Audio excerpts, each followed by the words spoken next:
Komið sæl gott fólk og verið velkomin í hlaðvarpið Söguskoðun. Andri Jónsson heiti ég. Ólafur Hersir Arnaldsson heiti ég, blessaður. Gaman að sjá þig á nýja árinu. Já, sömuleiðis. Það er nú heldur betur langt síðan að við vorum hér síðast að babla saman. Já, þetta hefur þóttið áfram og við erum nú allir nú að vera búin að taka upp fyrir luggu en það hefur svona hitt og þetta sem við komið upp á og bjátað á þannig. Veikindi og alls konar djöfisins rugl. Já. Við erum hlaðvarpið Söguskoðun, við komum saman annars leið til að ræðum sögu og sagfræðileg málefni og við vorum hér í síðasta þætti fyrir áramót að halda upp á 100 þátta afmæli hlaðvarpsins og við fórum komum saman fyrir norðan í Norður-Noregi og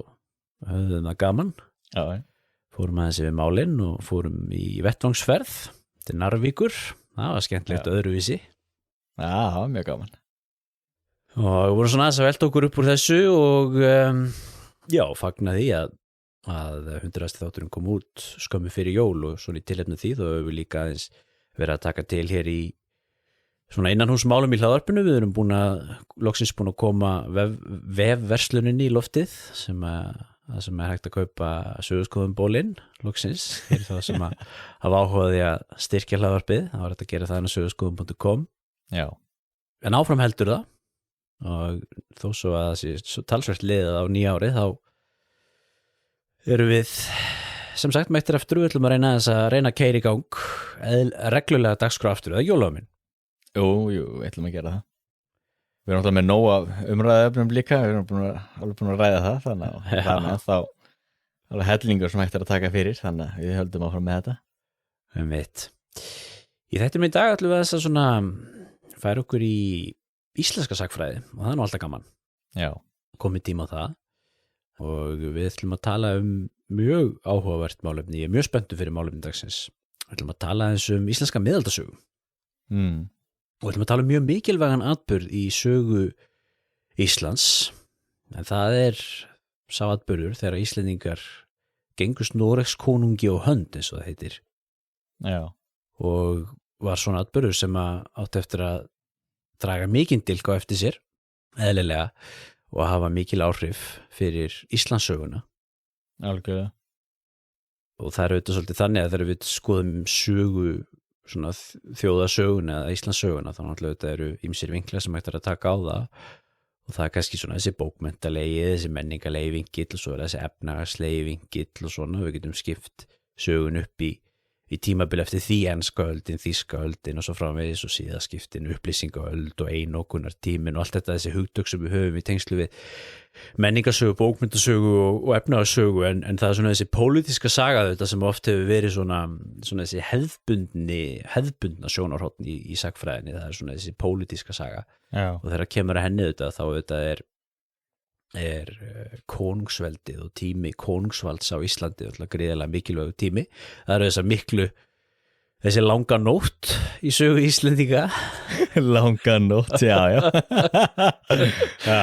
Frá á milli þjóðveldisins og sjálfstæðisins. Já. Við ætlum að skoða þetta í dag. Jó, vistu vel á það og ég finnst þú kallir þetta svo löngu nótt því það er auðvitað rétt að margir hafa litið á sem svo að þetta hafi verið mikil með hnignun að þarna hafi Ísland mist sjálfstæðið og sérstaklega þetta glæsta, hvað við kalla það, lýðræðisríki þjóðveldisins. Já, það er mikil lýðræði. Já, við erum mikil lýðræði. Já. En það sem er svo, já það er svona ágætis punktur, hvað var það? Ég nefnilega er með bók hérna fyrir frá mig, með Íslenska skattlandið eftir hann Björn Þorsteinsson. Einmitt. Og mér lókaði til þess að lesa hérna fyrstu setninguna vegna þess að hún segir svo margt. Þá er mér hérna inngangur og yfirskriftin tímamót. Já. Miðaldir mannkynssögunar hafa oft hlotið misjafna dóma í ritum síðar alda. Það er að vera kennt yfir hnignun, fáfræði og myrkur, að því að menn giltu fyrir sér fjarlægar, óljósar fornaldir og voru glámskygnir á galla nýs tíma. Mér finnst þetta svolítið vel skrifað hjá honum, að því að þetta líka bendir út og sýnir svo vel hvað vill maður raunveru sjá, þú veist, hvað svona tálsýnir eða hvað sín myndar maður og býr sér til, fjarlægin gerir fjöllin blá og allt þetta og auðvitað náttúrulega sérstaklega, náttúrulega verður þetta að sýna því skilning og auðvitað létt fyrir mig að vera gagnrýna núna okkar tímum, en eins og til dæmis bara upp úr sjálfstæðisbaráttunni auðvitað allir þeirri baráttu þá var þessi skiljanlegt að sagnfræðingar hafi sótt þá aftur og liti á þjóðveldið sem kannski einhvers konar gullalda tímabil eða sótt einhvern innblástur þaðan og þá einmitt liti á það að missa það sem ég myndi nú kalla kannski ímyndað sjálfstæði sem eitthvað sem var mjög neikvætt, en við getum auðvitað að tala náttúrulega líka bara það, veist, hversu mikið sjálfstæði raunverulega misti maður sem skattland Noregs konungs. En þetta auðvitað líka þannig sko að auðvitað náttúrulega náttúrulega sögurskólan sjálfstæðisbaráttunnar, við þekkjum hana og hún ekkert röng í sjálfu sig sko, þetta svona stundum maður verður að passa sig kannski, maður þarf ekkert endilega að standa og benda á sagnfræðinga fyrir tíma og hlæja þeim að segja sko þið hefðu rámt fyrir ykkur, haha þið eru hálfvitar og þú veist maður á ekkert að gera það hvort sem það sko sagnfræðinga á upplýsingaöldinni sem að skrifa eftir einhverjum ákveðnum paradigma eða sagnfræðinga á 19. öldinni sem að skrifa í anda sjálfstæðisbaráttunnar eða sagnfræðinga á 20. öldinni sem að skrifa í anda félagssögu, hagsögu og marxisma og feminisma og allt þetta. Þú veist, þetta rauninni bara, þú veist, sagan sem þeir eru að skrifa náttúrulega bara, þú veist, endurspeglar þeirra samtíma Algjörlega. og sannleikur í þeirra augum og hefur það, það hlutverk sem að því ætlað að þjóna á þeim tíma og þó gerir það og þjónar þeim tíma sem að búið til Íslands þjóðríki sem að var projekt sem var í gangi á 19. öld, á 20. öld og var, þú veist, projekt sem var mjög relevant fyrir þann tíma skilur Já. og en auðvitað kannski geta menn sko litið í baksýn í speilin og hort tilbaka og sagt sko, þú veist, heyrðu ég skil af hverju þú sást þetta svona vegna þess að sá tími sem þú varst að skrifa nú orðin sögulegur tími og við hugsa öðruvís í dag og mér finnst þetta svolítið góð punktur að þú byrjar þetta með Björn Þorsteinsson auðvitað og bókin hans Íslenska skattlandi frá 1956, var ekki? Jú, það ekki. Að sko Björn náttúrulega þetta 20. aldar maður og þegar ég búin að vera aðeins að skoða núna svona það sem hefur verið skrifað þetta tímabil svo 14. öld, 15. öld það er ekki hægt að segja að það drjúpi hérna af hverju strái sko nýr litteratúr þetta tímabil og þetta málefni í íslenskri sagfræði Nei. og ég held að mig alveg segja það að bók Björns og það sem hann til dæmis skrifaði líka í Saga Íslands 3. bindi hann og Sigurður Líndal, þú veist að þessa bækur eru ennþá mjög miðlægur litteratúr í þessari sagfræði þó þetta sé orðið eldgamalt. Já, það er það. Og það hefur verið skrifað eitthvað þetta síðan þá, en það hefur ekki komið neitt svona neina nýjar stórar bækur eða nýjar stórar rannsóknir á Íslandi. Nei,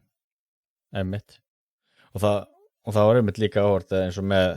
bókinans Björns það drýpur af henni náttúrulega marxismin og stéttabaráttan og náttúrulega hans samtími auðvitað. Algjörlega. Og það þýðir auðvitað ekkert að hvað við segja, heimildirnar sem hann er að vinna með og staðreyndirnar sem hann er að vinna með eru auðvitað ekkert rangar, en það er auðvitað áhugavert að sjá hvernig hann túlkar þær. Algjörlega. Eins og til dæmis öll þessi stéttabarátta og auðvitað getum bara að setja náttúrulega spurningamerki við það, þú veist, hversu mikið á það við samfélag 13. aldar á Íslandi, stéttabaráttan. Já. Og eins náttúrulega mjög gaggrinn út í kirkjuna eða vægast það er náttúrulega bara mjög andkirkjulegur, það er líka mjög áhugavert. Já, ég veit. Já. Nei, þú veist, þetta er og eins með, þú veist, og hann og sú kynslóð er auðvitað svona svolítið nýtt auðvitað brís inn í þetta og þessi voru að skrifa undan þeim eins og hann þú veist, Jóhannesson eða hvað hann hét sem er að skrifa fyrir hluta 20. aldar skilur og á 19. öld sko sem eru þá í þessum sjálfstæðisbaráttu auðvitað, sjáu þetta náttúrulega bara innlent vald innlent frelsi versus erlent vald og hérna já, það auðvitað svona kannski komið tími fyrir nýja nálgun Einmitt. Og það var einmitt áhvert að benda á það auðvitað, þá það þá ákveðin svona söguskoðun, innlendu vald gegn erlendu valdi og svo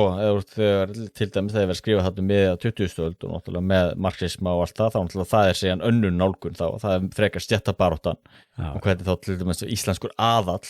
sækir til aðals í Noregi til þess að,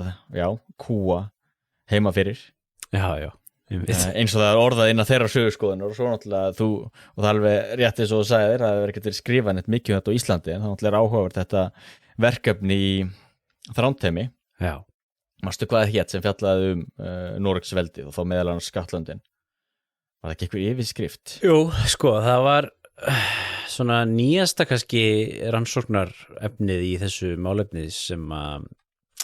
að menn hafa tekið fyrir hendur núna einmitt verkefni sem að stóði yfir nokkur ár í Noregi einmitt frá háskólanum í Þrándheimi, NTNU háskólanum í Þrándheimi sem nú það sem að hlaða upp söguskoðun á sitt upphaf á nú þar sem við kynntumst við félagarnir. Já. Gamla góða niðurósi. Og ég var einmitt að segja við því hérna fyrir þáttinni daginn að við vorum einmitt báðir nemendur við þennan háskóla þegar þetta verkefni var í gangi og það fór alveg framhjá mér á þeim tíma. Já. En þetta verkefni heitir held ég nú finn ég ekki nákvæmlega titilin á því sko. En þetta sérst fjallur Noregsveldið norska konungsríkið á miðöldum og stjórnkerfi þess í tengslum við þessi skattlönd sem voru þá löndin sem að voru fyrir utans svona Noreg proper og borguðu skatt til Noregs konungs sem þá Ísland, Grænland, Færeyjar, Hjaltland, Orkneyjar, Suðureyjar, Mön og svo önnur hér reyndar líka í Skandinavíu, Finnmark, Hálóaland og Jämtland eða Jämtaland eða hvað það heitir sem að austan við Noreg. Bæhúsar lén. Já, bæ og menn hafa þetta, og þá var það rannsóknarverkefni sem að stóði yfir frá 2005, 6, 7, 8, 9 eitthvað svoleiðis og svo fengu þeir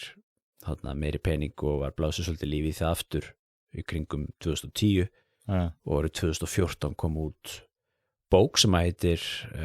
Rex Insularum og svona safn ritgerða frá hinum ýmsu fræðimönnum Noregsveldið og eru þar tveir Íslendingar sem skrifa, Helgi Þorláksson og Jón Viðar Sigurðsson. Svo bókir svona kjarnin þá í þessu verkefni vegna þess að ég heldur að það safnaði þessi ritgerðum í 4 bækur. Já. Ég vann meðal annars mikið með eina þeirra sem fjallaði biskupsdæmi í Niðurósi þegar ég var að skrifa meistarritgerðina mína. Já. Og það bara svolítið, fyndið að því ég vissi ekki þessu verkefni á sínum tíma en svona þegar ég byrjaði í meistaranáminu í Oslo og þá studdist ég mikið við rannsóknir sem kom úr þessu verkefni. Einmitt. Og 2006 þá skrifa Randi Verdal doktorsritgerð einmitt íslenska skattlandið. Já. Og það þá að líta það sem svolítið svona nýlegt. Já. Nýlega rannsóknu þetta í beint þetta sem við ætlum að tala í dag. Já. Og ég tek svolítið eftir því þegar ég sé í þessum nýjasta litteratúr, þú veist, þegar menn að fara yfir svona stöður rannsókna og svona og vera að tala svona sem hefur verið skrifað þetta áður, og þá einmitt nefnt, þú veist, Björn Þorsteinsson skilurðu, og Sigurður Líndal, Saga Íslands, og það eru nefnt og svo segja menn stundum og svo hafa nú menn eitthvað verið að skrifa þetta líka upp á síðkastið og nefna þessu og hún Patricia Bóhúsa, nei hvað heitir Já, það við erum ekki nógu góður í portugalskunni. Það borðið í portugalskunni, já. og sem var með nýja túlkun á gamla sáttmála sem við höfum reyndar rætt hérna í hlaðvarpinu áður líka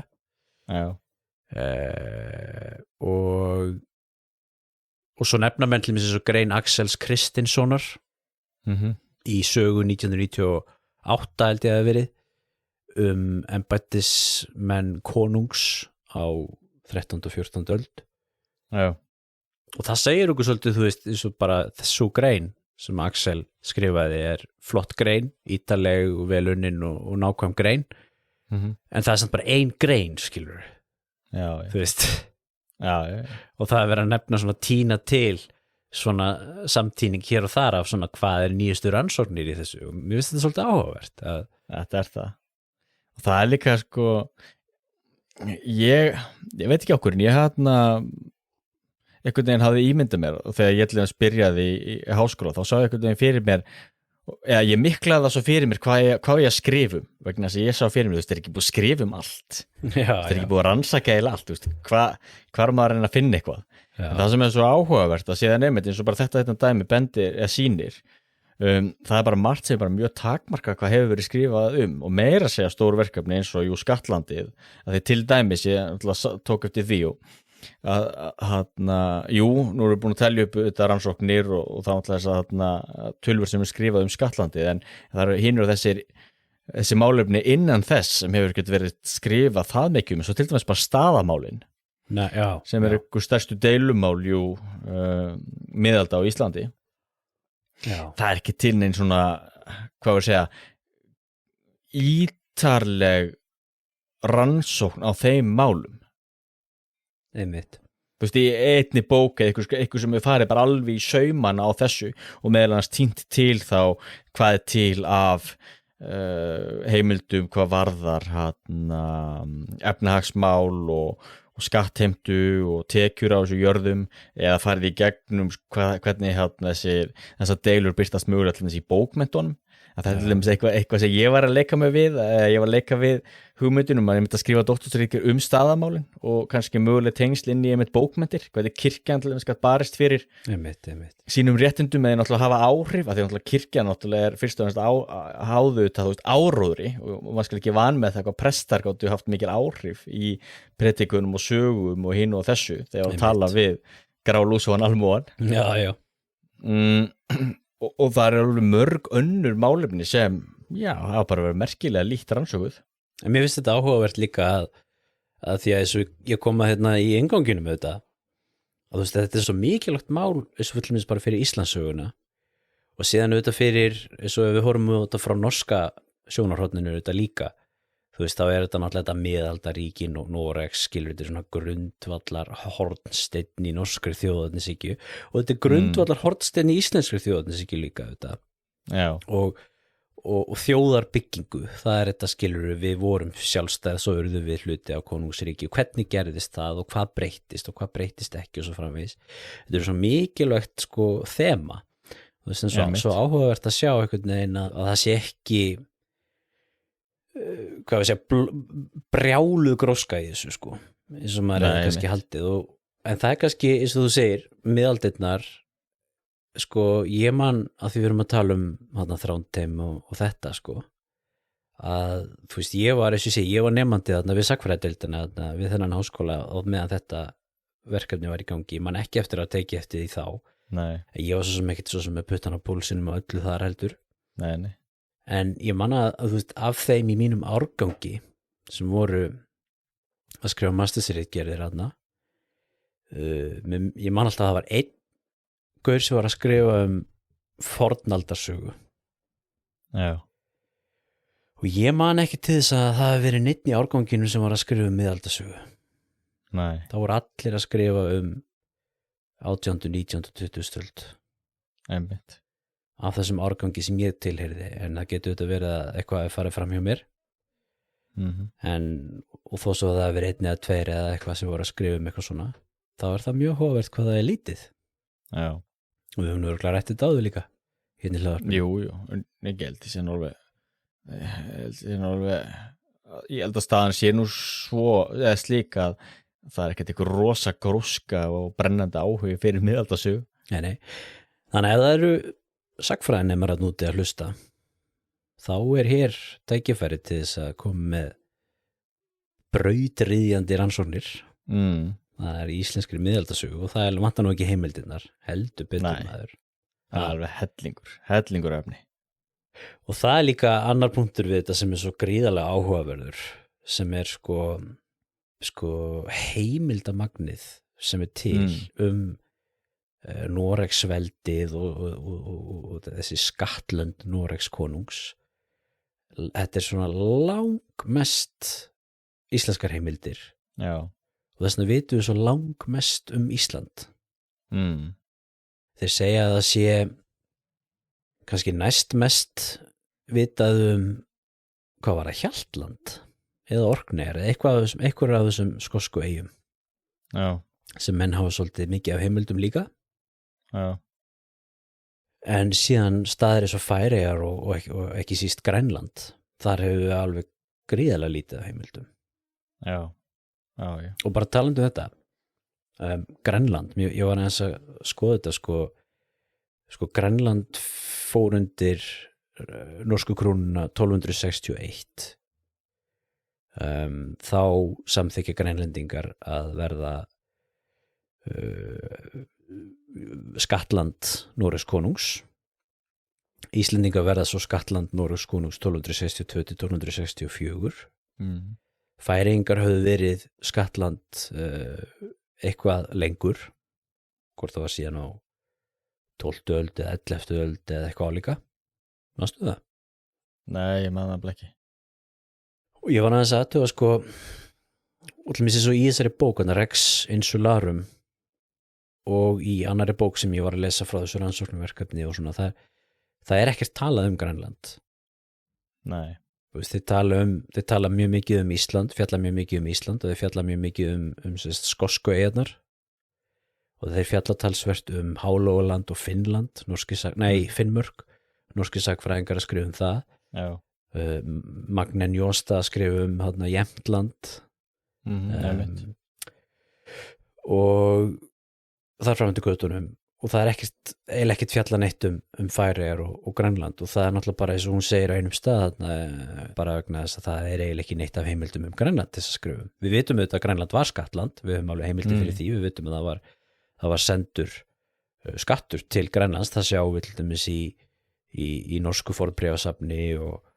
við vitum að það voru tíunda greiðslur til biskupsins og það var skattur til kóngsins og allt þetta og við höfum alveg góðar heimildir fyrir því að það var skattland. Já.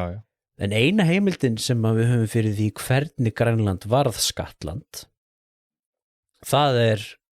Hákonarsaga Hákonarsonar sem að Snorri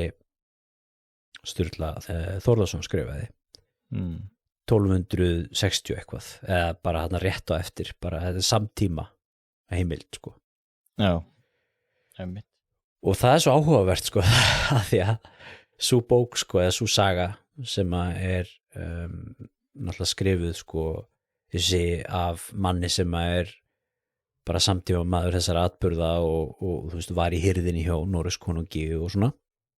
og fengið til að skrifa sögu Hákonarsonar sem þessi Hákon gamli sem að Íslendingar gengust á hönd. Já. Hann dó held ég 1260 dó hann rétt á eftir. Já. Og þeir segja að hann hafi verið að nota þú veist skjalaheimildir úr norskum skjalasöfnum til þess að lýsa þessum atburðum sem hefur gerst þarna á öldinni. Já. Þannig að það hafa greinilega verið til heimildir fyrir þessum atburðum meðal annars því þegar þeir fóru til Grænlands og fengu Grænlendingar til þess að gangast Noregs konungi hönd og svo framvegis. Þetta held ég eina heimildi sem við höfum það. Já, hugsa sér. Það áhugavert. Og maður veit að þetta Ísland náttúrulega hefur gríðarlega sérstöðu auðvitað, hvað var það að hafa allar þessar heimildir. Já. En líka það sem mjög áhugavert með þá sérstöðu eru líka náttúrulega hvaðan áhrifin komu. Að þetta til dæmis hluti af því að þú sér þar ákveðin tvískipting á Norðurlöndunum. Það annars vegar ensk áhrif og hins vegar þýsk að miklu leyti og það gildir líka hvernig þessi lönd voru kristnuð og slíkt og einn af svona megin áherslunum megin það sem svolítið ólíkt hvað það tvennt varðar náttúrulega að Englendingar áttu sér ríka sögu hvað var það að nota enska tungu fornenskuna og þau áhrif voru mjög sterk til dæmis í Noregi mikið af fyrstu ensku prestónum til dæmis komu eða fyrstu prestónum í Noregi komu einmitt frá Englandi og Noregskonungar og framenn sem tóku kristni í Englandi þannig að þjóðtungan var sterkari og þau áhrif náttúrulega voru líka á Íslandi á meðan að þú sér til dæmis með hann Saxa málfræðing Saxo Grammaticus hann skrifar sitt rit á latínu og það er náttúrulega þá áhrif út frá Þýskaland og Meilanduna sem að latínan var aðal menningamálið þetta og mentamálið og þetta sérðu þetta líka svo sem í Noregi eins og með hérna Historia Norvegia og allt það sem hann þjóðríkur munkur skrifaði hana líka á latínu en engu að síður það er þetta kannski hluti af því af hverju svona mikið af heimildum til dæmis á Íslandi og einmitt líka var þá eitthvað til þetta í Noregi og þá einmitt á norrænu það náttúrulega einstakt og svo náttúrulega þessir íslensku gaurar sem ég var að segja áðan þetta eru hirðmenn konungsins og þeir eru að skrifa fyrir konungin og fyrir hirðina og vildum við tala svolítið þetta fyrirbæri þessa norsku hirð og náttúrulega spila mjög stórt hlutverk í þessu öllu saman og svona þessir handgengnu menn og hluta því þetta var að þú veist búið til sögur og skrifa sögur og þannig að þetta var bara þetta dæmi þetta þannig að Sturla Þórðarsson skilur sem að skrifa sko sem fenginn til að skrifa sögu konungsins sko. Og það er runni bara eins og ef ykkur væri í dag að skrifa sögu sko Elisabetar Bretlandsdrottningar eða eitthvað sko nýdáin sko og fengi aðganga að skjala safni og öðrum heimildum sko. Eins og til dæmis að það líka það er áhugavert hvað var til dæmis breski herinn með svona sakfræðinga og aðrir herir hafa þá svo líka þar sem með sakfræðingar sem eru að skrifa til dæmis sögu bæði þá náttúrulega hersins en líka svona ákveðina herdeilda og slíkt innan hersins þannig að maður getur litið á það sem kannski svona spor eða leifar af þessu en norski herinn ekki með sakfræðinga ekki ykkur svona en jú það eru sakfræðinga vistir í skólan og Forsvarets forskningsinstitut það sem þeir eru að skrifa en þetta er náttúrulega áhugavert út af fyrirbrigði vegna þess að maður verður að taka mið af því líka þú ert með samfélag sem er megnuð til ólæst þar sem að lesturinn og bókmenntir náttúrulega eru hvað maður að kalla það undir einokun auðvitað mentastéttarinnar sem fyrst og fremst eru og prestarnir og svo er náttúrulega einstaklega einhverju höfðingjar og svo með tíu tíma náttúrulega verslunumenn þegar það byrjar að vinda upp á sig og þá náttúrulega er mikil virðing og upphefð í því til dæmis að þessi skrifuð saga því sem er þá eitthvað sem er þá að fara að lifa ókomin ár samanber það við erum að lesa þessar sögur enn þann dag í dag og þetta náttúrulega er gífurleg upphefð og sérstaklega og horfir á einmitt bændur hvað þá einhver leiguliða eða þræla sem geti ekki einu sinni látið sér dreyma slíka upphefð þá er þetta náttúrulega bara mikilvægur hluti af löggildingunni og valdaspili samfélagsins en svo náttúrulega líka minnst það sérstaklega áhugavert og það sér maður kannski meira í þessi nýjustu rannsóknum eins og til dæmis Rex Insularum og mér ótti fundist það kannski vanta það er þessi spurning af hverju ákveða höfðingjar til dæmis á Íslandi að borga skatt til Noregs hvaða hagsmuni eru þeir að verja hvernig græða þeir á því vegna þess að maður gerir ekki eitthvað sem maður ekki græðir á þeir hafa Þú veist, náttúrulega það er mjög ólíklegt eins og með mig, þú veist, ég er ekkert að fara að heyra í skattinum og biðja það, heyrðu, get ég fengið að borga meiri skatt þú veist, það er engin í því nei, þeir náttúrulega hafa séð hagsinn í því og svo kannski ákveðið svona gjaldþrot kannski líka, en svo það líka það sko, eins og menn á að tala náttúrulega er að þetta er kannski líka nútímavæðing að þú veist, fara úr höfðingjasamfélagi yfir í konungssamfélag er ákveðin nútímavæðing, fattaru þú veist, þú vilt vera hipp og cool, þú vilt vera í hirð konungs, okkur finnst það gamaldags í dag en á þeim tíma þú veist, þá er það nýjasta nýtt, það er það sem er cool, það er það sem er inn, það er að vera hirðmaður konungs, skilur og það er svolítið niðurstaðan í, finnst mér þessu rannsóknarverkefni sem að við höfum verið að nefna hérna þessu nýjasta og kannski sérstaklega í doktorsritgerð hennar Randi Verdal sem ég nefndi hérna áðan sem hún reyndar auðvitað byrja að koma til ára sinna 2006 þar segir hún í niðurstöðunum til dæmis þegar hún talar um íslenska skattlandið sko að það er hennar niðurstaða að sko þetta var þetta er bara hluti af eflingu konungsvalds í Noregi skilurðu og það að Ísland og Færeyjar og Hjaltland og þessi lönd eru hluti af norska menningarsvæðinu eða þessu norræna menningarsvæði og þetta er allt sama þetta er sami heimurinn þau nota sama eins og Jón Viðar Sigurðsson talar um í sínum greinum hana norska tímatalið það er sko þetta þú veist allar íslendingasögurnar og allir þessi íslenski litteratúr skiluru það eru menn alltaf með þetta norska tímatal það er að segja hvaða Noregs konungu var við völd þegar hlutir áttu sér stað og það er bara því menn eru hluti af þessum norska heimi og það sem að gerist auðvitað í Noregi aldirnar á undan er að konungsvaldið er að eflast svo rosalega þeir eru að sameina Noreg þeir eru að brjóta höfðingjana undir sig og gera höfðingjana að svona hirð og þetta er svolítið svona hluti af þeirri þróun að þú veist aðrir norrænir höfðingjar eru að sameinast undir konungin og uppbyggingu ríkisvalds sem er í gangi aðna sko En maður er samt alltaf líka sem var það þeirri spurningu, af hverju sér íslenskur höfðingi hagi því að byrja að borga skatt til Noregs konungs. Og það sem mest áhugavert við til dæmis Rex Insularum er að þeir til dæmis benda á það einmitt á skattheimtuna og breytingin þar að íslensku höfðingin til dæmis auðvitað er ég að einfalda hérna en fekk auðvitað aukna löggildingu hvað varðaði skattekju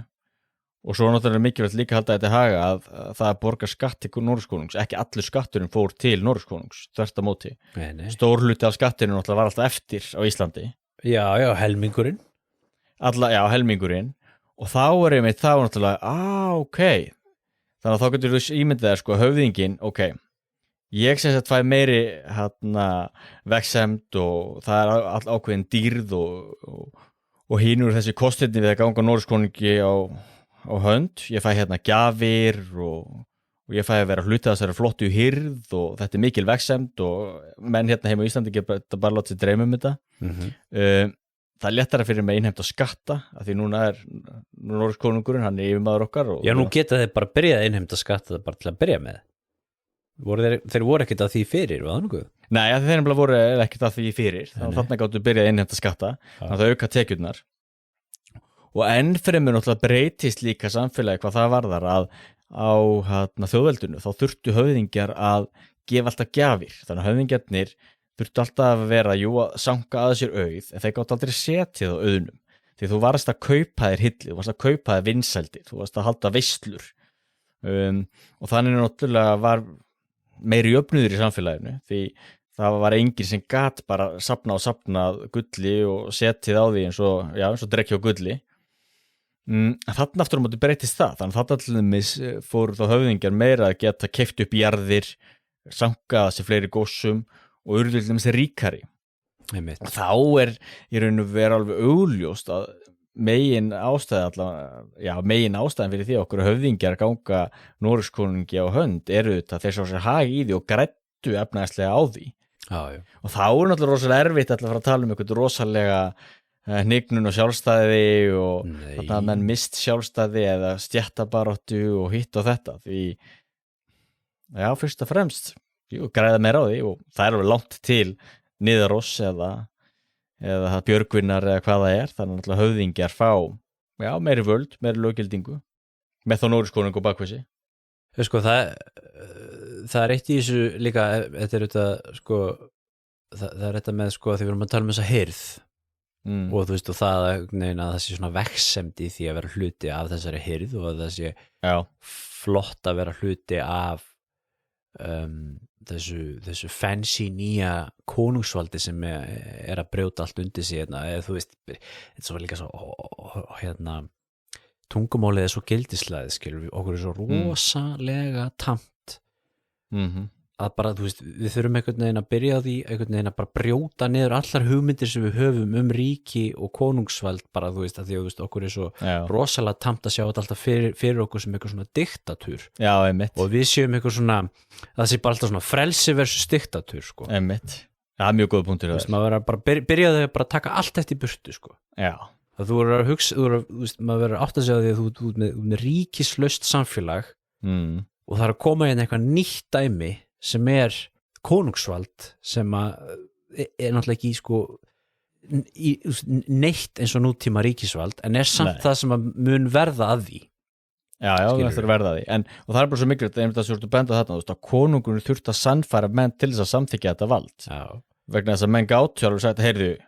nei, mér finnst þetta ekki hipp og kúl lengur ég ætla að vera hérna smákongur eitthvað þannig, eins og bara Noregs saga mikið fjallað náttúrulega þessi fyrstu árhundruð með hlaðajarlana í Þrándheimi og hinn og þessa jarla sem voru að reyna hrinda stað uppreisnum og hvað það var og konungsdæmi náttúrulega mjög óstöðugt og einslinn sem okkur bæti skjóta við sjáum þetta líka allir í mannfræðinni að því við höfum alltaf þessa sín sko að því að við erum svo rosalega vön því að það sé ykkur stofnanir sem stýra og maður ber bara rosalega mikla virðingu fyrir yfirvaldinu, heyrði á lögreglan kemur og segir svona ok, þá hlýðum við að því auðvitað bara en til dæmis með höfðingja og svona í frumstæðum samfélögum það ekki þannig að höfðingin kannski með rosalega langa sögu og bakvísu og mikla löggildingu heldur þvert á móti höfðingin þarf alltaf að kaupa sér vinsældir, það þarf alltaf að vera að halda upp í valdið sínu með því til dæmis að rækta nógu mikið til þess að eiga nógu mikið til þess að geta keypt aðra og ef þú getur ekki gert það þá ganga allir frá þér, þá ertu ekki höfðingi lengur og við erum svo upptekin að þú veist, hann bara stýrir sér þarna nei, það ekki þannig þú getur ekki stýrt nema svo framalega sem að aðrir leyfa þeir að stýra og fylgja því og það er alltaf sérstaklega gildir þarna allir á þessum tíma, höfðingarnir þurftu að samþykkja það að við hlustum alveg Noregskonung algjörlega en góða punktur í þessu svolítið sem að ég sé í þessari nýjustu rannsókn að sko og það svona viðhorf eða hvað við segja sjónarhorn sem að svolítið vinsælt núna í sagfræðirannsóknum og mér finnst þetta verk vera svolítið hluti af því og þau segja það sjálf það transnationalíska nálgun og við skoðum aðeins ég sé þetta líka annar staðar í annarri sagfræði sko ég bara rakst á þetta hugtak í þessari norsku rannsókn núna að þegar við segjum sko national eða þjóðernisleg þá erum við að hugsa út frá ramma þjóðríkisins og það hið hefðbundna sjónarhorn í sagfræðilegum rannsóknum eðlilega 19. og 20. öldin tímabil þjóðríkjana og þjóðernishyggjunar sagfræðin sprettur upp úr þeirri þörf að nota rannsóknir til þess að byggja upp þjóðir og byggja undir þjóðríkin og það bara fullkomlega eðlilegt að það var þannig á 19. og 20. öld. Þess vegna alltaf saga Íslands, saga Noregs, saga Svíþjóðar, saga Finnlands, saga Bretlands og saga Serbíu eftir að Serbía var til. Og þá talað sko Man eftir því að skjóta þér þannig að núna er sagfræði eitthvað mikið verk fyrir höndum að skrifa sögu Kosovo til dæmis sem bara nýla já, það að byrja búa það til já og það eins með kannski Ísland sko, þegar við erum að skoða sögu Íslands þá var það bara sko danski tíminn eða norski tíminn eða skilur sá litli tími sem við vorum hluti af ykkur öðru og svo erum við ekki lengur og svo framvegis. Já. En það svona þessi þjóðernislega nálgun alltaf og þú getur tekið þetta líka á aðra bara allt annað, þú getur sagt skilur þú ætlar að skoða þú veist bindindishreyfingin eða eitthvað, þá það bindindishreyfingin á Íslandi, bindindishreyfingin í Þýskalandi og svo framvegis skilur Já. Og það kannski oft, Ísland er aldrei gott dæmi í þessu, því Ísland svo rosalega þægileg svona þjóðernisleg eining, svona einangruð eyja, en þetta náttúrulega verður miklu flóknar að tala löndus og Þýskaland eða Frakland eða eitthvað, skilurðu, það sem með miklu minni, miklu fjölbreyttara svæði. Já, algjörlega. Eins og bara, mér finnst það svo mikill svona eye-opener, til dæmis bara sem Rómanóvana, þýsk keisarafjölskylda sem talaði frönsku og það svona býtu, hvað fjandanum þetta og þá er það að tala eitthvað svona rosa þjóðríki og rússar og eitthvað þannig en þjóðverjar sem fyrst og næst tala frönsku hversu miklu tengslum eru þeir við eitthvað rússneska þjóðernishyggju allra þjóðakveikindi það kála en svo ertu með alþjóðlega sögu international og þá ertu raunin að tala samskipti þjóða þannig að þá segir nútlega alþjóðlega sögu fótbolta eða eitthvað þá hvernig Ísland og Skotland hafa samskipti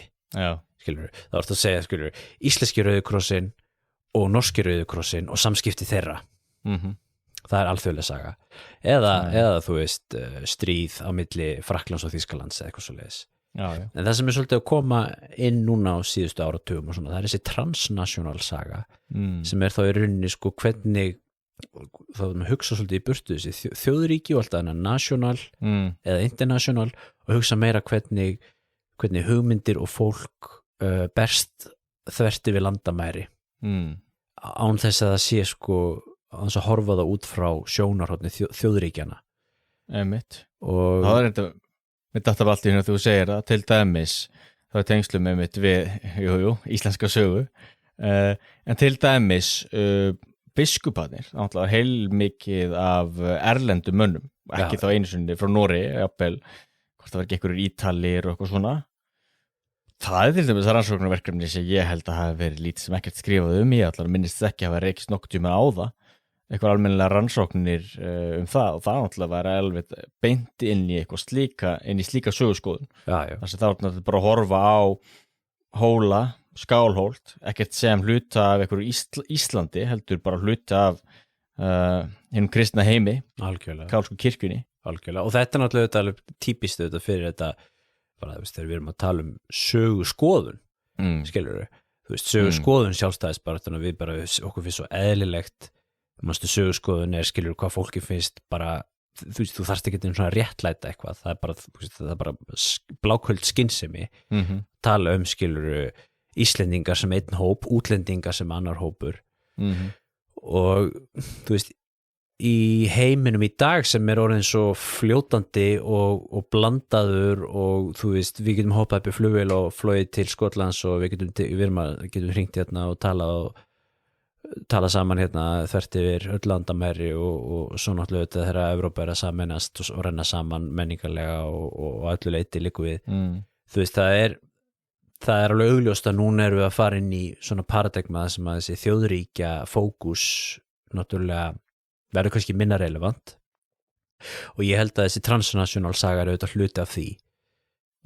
skilur og þetta er líka eins með Ameríkuferðir eða þú veist þetta er svona að skoða hvernig fólk fer á milli stað og hvernig hugmyndir berast og eitthvað svona þetta er mikið vera og þau tala svolítið þetta í þessu rannsóknarverkefni sem þetta hefur verið tíðrætt hér að náttúrulega sagnaritun skattlöndin og Noregsveldið hingað til hafa eðlilega verið í þessum þjóðernislega eða international ramma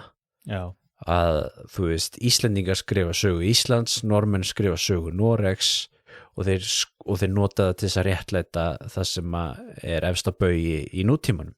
Íslendingar auðvitað eru með þessa þjóðernislegu nálgun sem við höfum nefnt, Normenn hafa auðvitað talað Noregsveldi sem þessi gullöld Noregs sem að þeir nota þess að réttlæta skilur sitt sinn íshafsimperialisma og annað brosi líka, mér með hugsa líka til Kvistlings og hirðin í seinni heimstyrjöld og allt það þegar það var rétt að endurvekja Noregsveldið einmitt, og svo ertu með þetta sama upp á teningnum með þetta í Skotlandi, já þú veist í tengslu við Hjaltland og Orkneyjar og Mön og þetta allt saman sko en þetta rannsóknarverkefni sem að hafa menn verið að skoða svolítið svona þetta transnational perspektíf sko skoða þú veist hvernig þetta veldi var sem svona eitthvað svona transaksjón á milli þá Noregs sem einn hlut af því og svo skattlöndin sem annar hlut af því sko Einmitt. Og þá eru komin aftur að þessu sko ástæðan fyrir nefndi þetta upprunalega var þetta með þú veist þetta með hirðina og þú veist að spyrja af hverju vill íslenskur höfðingi borga skatt til Noregs skilur og það er kannski svolítið þetta sko þú veist að hann er hluti af einhverju svona transnational hirð eða hann er hluti af einhverju svona stærra menningarlegu batteríu og við vitum það þetta vegna þess að allir höfðingjarnir á Íslandi voru meira og minna orðnir handgengnir menn á Sturlungaöld fyrir 1262 skilur Noregs konungur var búinn að fá alla þess að gauðra með sér í lið þannig séð Þetta voru þetta ekki aðalega austfirringarnir sem voru eftir að undir lokin svínfellingarnir og þeir Já og einmitt líka og það hangir náttúrulega líka saman með auðvitað skipti það náttúrulega gífurlega miklu máli og náttúrulega með sama tilheyrum sama heiminum sem við kalla þessi norræni heimur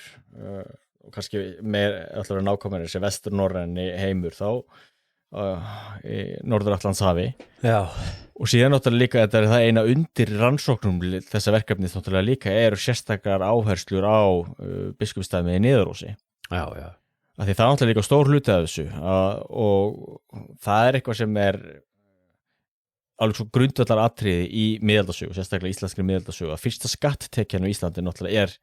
tíundalöggjöfin, það tíundin beint upp úr biblíunni og það kirkjan sem best verið þessu og þetta svona fyrsti skatturinn sem svona hægt og rólega gerir það eðlilegt að borga skatt og svo vindur upp á sig þannig hefur það með alla skatta því það alltaf verið mikil andstæða við skatta eins og bara tekjuskatturinn það nýr skattur í sögu mannsins hann ekki nema kannski 100 ára gamall ef hann nær því og auðvitað tímabundin skattur líka svona smá hliðarspor en Ísland auðvitað og Grænland og Suðureyjar og Orkneyjar og allt þetta tilheyrði allt biskupsdæminu í Niðarósi og það var líka mjög mikilvægur hluti af því að mynda þetta Noregsveldi því biskupsstólarnir og kirkjan náttúrulega var svo mikilvægur þáttur í því að styrkja konungsveldið og svo náttúrulega líka öfugt auðvitað konungsveldið líka mikilvægur hluti og spilaði mikilvægur rulli í því að styrkja kirkjuna og kirkjuvaldið en það það allumis og þetta stærsta deilumál miðalda á Íslandi þetta sé staðamál Þessi náttúrulega á sama tíma þá þetta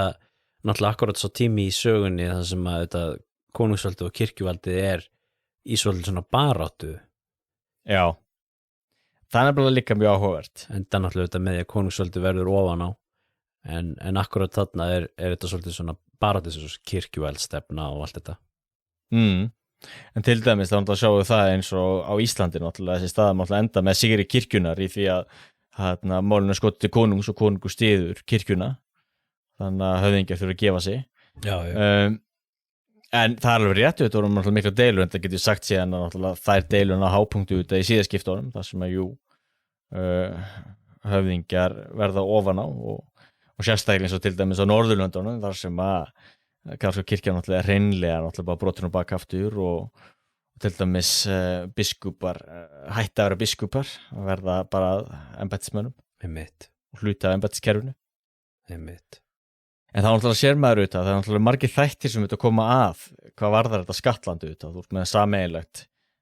menningarsvæði auðvitað náttúrulega sameiginlega auðvitað kirkja það allir að horfa á erkibiskupinu auðvitað í Niðarósi það allir að fá löggeldingu þar þannig að þú ert allir með kirkjunar mennu að styðja þetta reynda bara að skjóta inn í hluti af, var ekki Jämtland þeir voru undir Uppsala eða Lundi eða eitthvað. Já, Uppsala eða Lundi. Það var eina undantekningin á þessu. Já, því ég man nefnilega svo vel eftir í þessari bók að þetta heldur 4 bækur og svo hérna Rex Insularum svona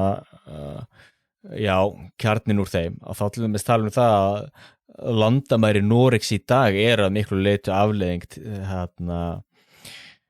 sömu landamæri og biskupsdæmi Niðaróshafi. Já. En það var það mikilvægt atriði á miðöldum og menn voru alltaf að deila líka alltaf biskupsdæmi því að það var verið að hafa það líka í huga til dæmis á Íslandi var alltaf kirkjan stærsti landeigandi Íslands en það þannig enn þann dag í dag að kirkjan nú ekki stærsti landeigandinn en hún 3. stærsti landeigandinn Íslenska þjóðkirkjan. Já. Það ríki á sveitafélögum 1 og 2 Já. Og svo kirkjan nr. 3. Já, það kemur svo sem ekki óvart þegar þú segir það svona. Já. Og á miðöldum náttúrulega var kirkjan auðvitað vellauðug en við getum sem og nú ég náttúrulega búin að tala tölvöld þessu staðamál en við ættum náttúrulega kannski að segja hvað staðamálni snýrist kjarnið þeirra. Já, staðamál fyrri og staðamál seinni. En svo bara þessi stuttumáli á snýrist það náttúrulega að höfðingjar gáfu lönd eða jarðir til kirkjunar. Já. Og gjafa hugtakið fyrir kristni var auðvitað slíkt að þú þurftir að gefa gjöf á móti gjöf. Gjöf var náttúrulega bara skuld. Kannski get gefið eitthvað og svo bara hvarfa eins og hjá okkur í dag. Ég get gefið hverjum sem eitthvað gjöf og þá bara, já, flott. Þannig var það ekki á miðöldum. En kirkjan auðvitað barðist fyrir því að breyta þessu og vildi náttúrulega það halda í gjafirnar sem hún fékk. Og svo náttúrulega þá snýrust staðmál þá það hver átt að fá að stýra þessum jörðum sem kirkjunum voru gefnar. Og þá var ýmsar ástæður líka fyrir einhver gaf jörð til kirkjunar. Það kan til dæmis líka verið bara að þú áttur enga erfingja og til þess að tryggja þér tryggja ellina og eitthvað myndi hugsa þig og huga að þér og passa upp á því ellinni að þá gafstu jörðina þína til dæmis einhvers klausturs og það fekst að vera í klausturinu og þá að passa upp á þig þar og getur litið á þetta sem hjúkrunarheimili miðalda. Að hluta til klausturinn voru það eins sjúkrahús og skólar og hvað það var. Voru menn ekki líka að tryggja sér góðan stað á heimnum? Algjörlega, svo náttúrulega það náttúrulega líka hlutaði. Og það náttúrulega samþætt, það náttúrulega bæði verðarlega tilveran og náttúrulega í handan heimum. Já. En síðan náttúrulega þá endaði það þannig að kirkjan fékk þá þessar jarðir sem hún átti þá að 50% eða meira, þá líka mismandi eignarhlutar á þannig og höfðingi þurfti þá að gefa eftir þessar jarðir, þannig að kirkjan tók þar yfir og við erum að tala náttúrulega stórjarðir og gífurlega miklar fjárhæður auðvitað. Þannig að þetta styrkti kirkjuna rosalega. Þarna fekk auðvitað kirkja þá auðvitað stuðning frá Noregskonungi. Þetta voru staðmáli fyrri og seinni og sem óþarf að fara alveg í saumarna á þessu en þetta til dæmis stórt rannsóknarverkefni. Ég fór aðeins inn á þetta í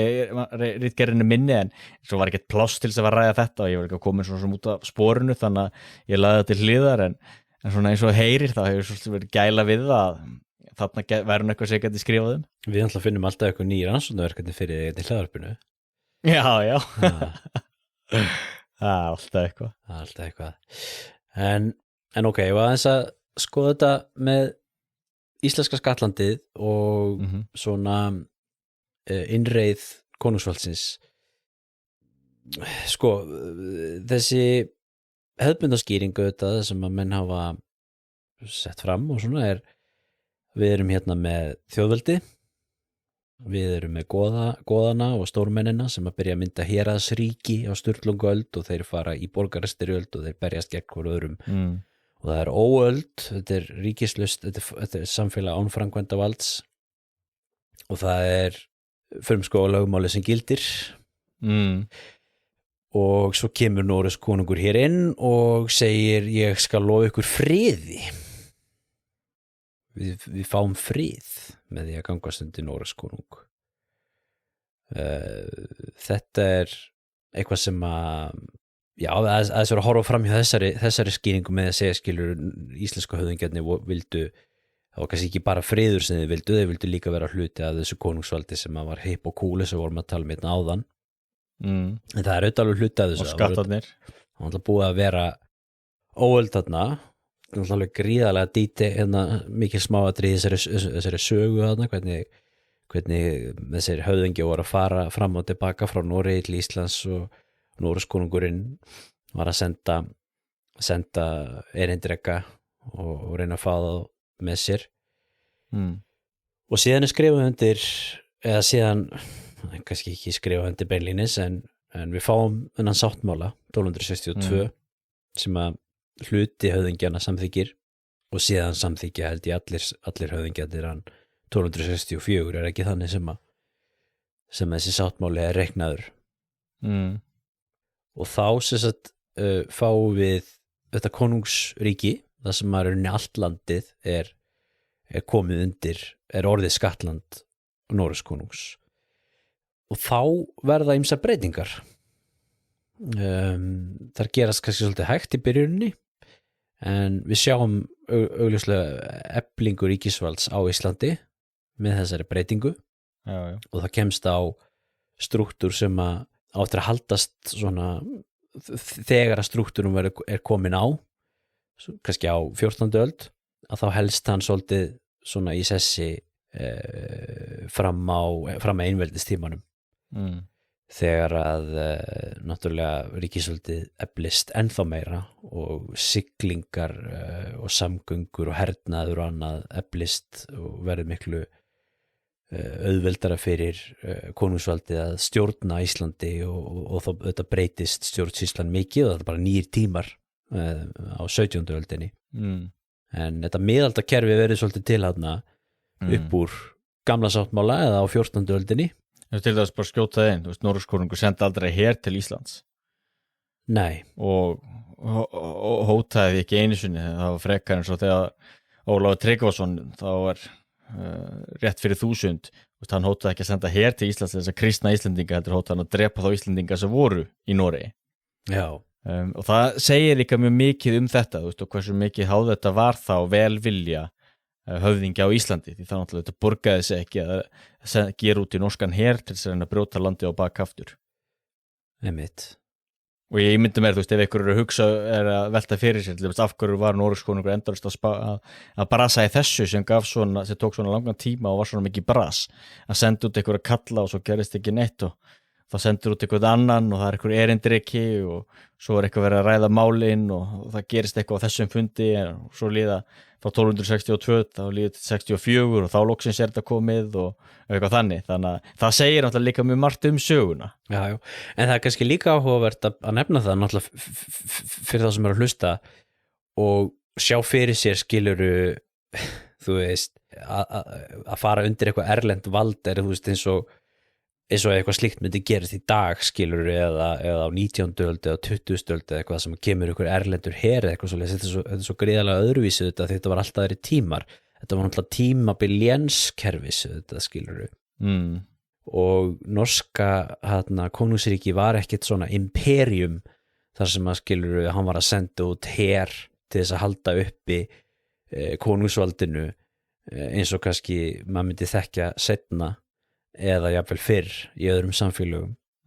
þetta var svona persónulegt svona tengslanett og þú veist þetta var byggt upp á því að skiluru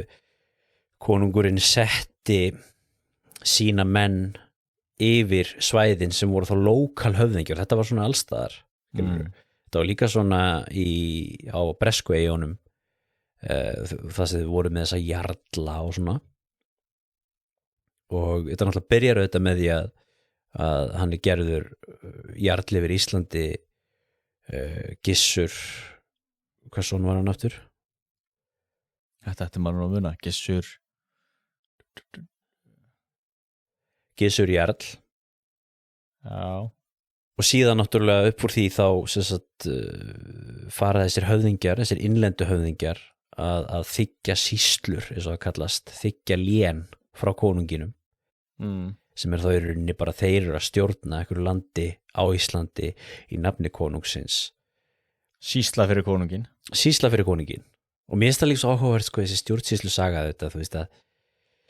þess að hann fer alveg gríðarlega djúpt í þetta Axel Kristinsson í greinin sem ég nefndi áðan í sögu sem heitir eitthvað embættismenn konungs á 13. og 14. öld eða eitthvað líka verið að fara í gegnum hvernig þessir embættismenn, þetta embættismannakerfi virkaði á þessum fyrstu áratugum konungsvaldsins og hvernig til dæmis þeir voru með þessar sýslur sem var þá í rauninni bara svæði í kringum þessa einstaklinga sem að fengu þá leyfi til þess að vera umboðsmaður konungsins og safna skattinu fyrir konungin og passa upp á vald og rétt konungs og annað. Og síðan sko þegar líður á kannski 14. öldina þá fyrst byrjaði þessar sýslur sko að verða svona hálfgert svona landfræðilegt svæði, en upprunlega þá kannski ein sýsla er einn fjórðungur skilur eða eitthvað álíka sko, og svo breytist það eftir hver er sýslumaður á hverjum tíma. En mér finnst svolítið áhugavert að skilur að síðan seinna skilur þá fáum við svona sýslur sem eru þá landfræðileg svæði sko, með sýslumann. Þetta er svo ævafornt sko, þetta er stjórnsýslu svæði sko sem að helst síðan þetta í gegnum allan konungstíman. Breyttist auðvitað með tímanum. En síðan auðvitað þegar Ísland verður sjálfstætt og mynda sitt eigi ríki, þjóðríki, þá halda menn áfram að vera með sýslurnar. Og með þú veist Húnavatnssýslurnar og Þingeyjarsýslurnar og Eyjafjarðarsýslu og Múlasýslu og Skaftárssýslu og allt þetta. Og það ertu með sýslumannin sem þú veist svona fulltrúi ríkisvaldsins í héraði. Og við erum auðvitað ennþá með sýslumenn. Þó að gömlu sýslurnar séu náttúrulega búið að leysa þær upp, þá erum við náttúrulega ennþá með sýslumann sem eru þá svona þessi lokal fulltrúar ríkisvaldsins sem er arftaki konungsvaldsins. Einmitt. Það er áhugavert að sjá svona þessa þróun hversu langt þetta nær sko. Mjög áhugavert. Hvað þetta á sig þá einmitt þá djúpa rætur í íslenskri sögu, þetta embætti. Já. En hvað getur við sagt þessu gamla sáttmála og sko þetta svona, menn tala sko allavega eins og þeir lýsaði eins og Björn Þorsteinsson lýsir því sko að þetta eru svona þessi sáttmálar sko, þú veist, við setjum konungi skilyrði gegn því að við borgum skatt og hyllum hann, og þetta eru svona sáttmálar sem menn voru að svona sem þeir komi á 1262-64 og svo aftur 1319 eða ekki. Þetta eru svona nokkri svona sáttmálar sem mynda svona kjarnan í þessu svona einhvern veginn svona samningi, svona hálf persónulegum svona samningi. Já. Og þetta er alveg þekkt fyrirbyrði frá á miðöldum og til dæmis Magna Carta frá Englandi er náttúrulega gott dæmi eitt svona samning þar sem að höfðingjar og konungur gera samning og við náttúrulega verðum þetta líka eins og við verðum alltaf að hafa það í huga eins og við erum búin að nefna þetta nokkru sinnum að við verðum að passa okkur á því að líta ekki á konungin sem bara eitthvað einvald sem getur gert það sem hann vill, og þetta er ekki sólkonungurinn, franski sólkonungurinn sem segir bara ríki, það er ég. Við erum ekki að tala um eitthvað þannig. Þannig ertu með alltaf konungar sem eru alltaf háðir því að menn samþykki þá og vilji vinna með þeim og í raun og veru enda lík við það léttasta í heimi og losa sig við konungum maður vildi hann ekki. Þetta er líka alltaf með hyllingar, það þarf að hylla konungin og það þarf að samþykja hann og óvinsæll konungur þarf að þetta bóla honum frá. Já. Og einmitt, þetta gerist það oft í miðaldasögunni, þetta tók þetta langan tíma að koma því fasta skorður að þetta fyrirbrigði konungsvaldið væri svona sterkt og líka að það með til dæmis erfast þá og það til dæmis líka var alltaf mjög viðkvæmt hvernig átti arftækin að taka við og hver átti arftækin að vera og mismunandi útfærslur á því. En það er áhugavert að Íslendingarnir þurftu náttúrulega að hylla hvern einasta konung sérstaklega og þeir gerðu það. Það voru einhverjir konungar sem voru ekki hyltir, en það var þá seinna þegar það komið fram á tíman sko eftir 15. öld sko þegar Noregs konungurinn er komin í samkurl með Skandinavíu konungunum sko. Einmitt. Því þetta náttúrulega breytist mikið þarna 1537 þegar hvernig var þetta frá með seinni hluta 15. aldar þá sem sagt rennur danski og norski kongurinn saman og norski kongurinn byrjar að setja alltaf í Danmörku og þá er ríkisráðið sem er þetta ráð í kringum konungin. Það heldur áfram að stjórna í Noregi og hefur auðvitað með Ísland að gera meðal annars og svo 1537 þá er þá ríkisráðið, þá er ríkisráðið lagt niður í Noregi eða ekki, og þá, þetta var í tengslu við siðaskiptin sko, og þá er í rauninni gamla norska ríkið farið sko. Já. Og þá er það bara danska ríkið sko. Það er bara danska ríkið. Já. Það er líka þetta hugtækut á konungur og konungsveldi og allt það. Hugtækið og orðin eiga sér þetta mjög fornar rætur úr hvað við kallað svona germönskum ættbálkasamfélögum. En það sem konungurinn gerði fyrst og fremst þar, til dæmis að fara allt aftur til ármiðalda eða lengra aftur til Rómaveldis og þá náttúrulega var konungurinn fyrst og fremst bara leiðtogi í hernaði. Já. Þannig að til dæmis og maður getur alveg ímyndað sér til dæmis hluta því af hverju það var ekki konungur á Íslandi eða smá konungur á Íslandi vegna þess að það var ekki þessi þörf á leiðtoga sem myndi leiða samfélagi í stríði, þú veist, það var ekki stríð, það voru eitthvað ættardeilur og slíkt, en það voru ekki sami hernaður eins og við sjáum í Evrópu, af því það er náttúrulega alveg augljóst að í hernaði þá þarf einhverju að leiða. Það hefur einu sinni verið prufað að lýðræðisvæða algjörlega hernaðinn, þar sem voru engar gráður eða neitt og allir voru jafningjar og það var í spanska borgarastríðinni í Katalóníu þegar anarkistar reyndu þetta. Já. Það er alveg augljóst hvernig það fór. Já, ok. Þeir endist ekki lengi með þann her sinn. Þannig að þú veist, auðvitað konungdæmið eða konungurinn er eitthvað sem er formt, en til dæmis fyrir það fólk að ætla að greiða konungi eitthvað skatt var alveg mjög svo framandi og óhugsandi. En það er náttúrulega það sem við sjáum síðan auðvitað með þessa sögu í Noregi, allt frá Haraldi Hárfagra og áfram. Að það tók auðvitað langan tíma fyrir konungin að einhvern veginn selja mönnum þá hugmynd að þeir ætti að borga honum eitthvað skatt. Já. Og hvað þá síðan að fara bara frá því að við borguðum þér eitthvað smá skatt, en til þess að vera komin að einveldskonungum og engin hilling og menn bara gera, ekki einu sinni þá gátu gert að segja vildu, en þetta himinn og haf og milli þess hvert vald Hákonar gamla var og einhver Kristján eða Friðrik, þeir hétu allir það þessi einvaldskonungar. Já. En það er samt þarna sko, það er næst að tala um þetta þessi atburði sem eiga sér stað svolítið fyrir þetta, þú veist, þegar að vera að koma á stól sko, þessu konungsvaldi í Noregi sko. En þarna eru menn alveg búin að þú veist viðurkenna það, skilur, að það er